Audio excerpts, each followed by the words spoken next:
Joyce said that he was planning on leaving the airline on Wednesday.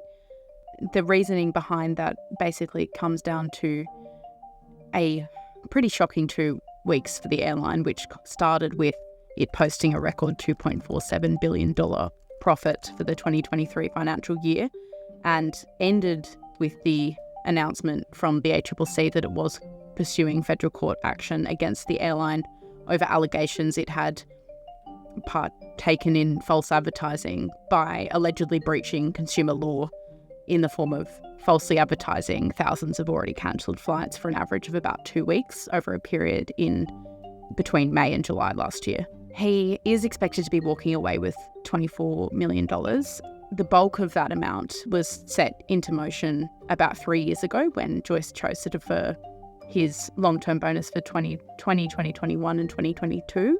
Time will tell whether the board makes a call whether to withdraw some of the short-term bonus that is yet to be granted.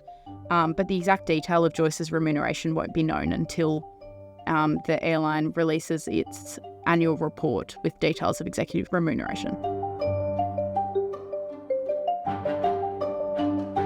Vanessa Hudson is currently the airline group's chief financial officer. She was due to take the mantle in November. That's obviously been brought forward by 2 months. Now, Joyce and Chairman Richard Goyder are confident, they say, in her ability to take the job early. She's been at the carrier for decades and is obviously and has been Joyce's, for lack of a better word, right-hand man for the better part of his long tenure. So it'll be interesting to see how she goes.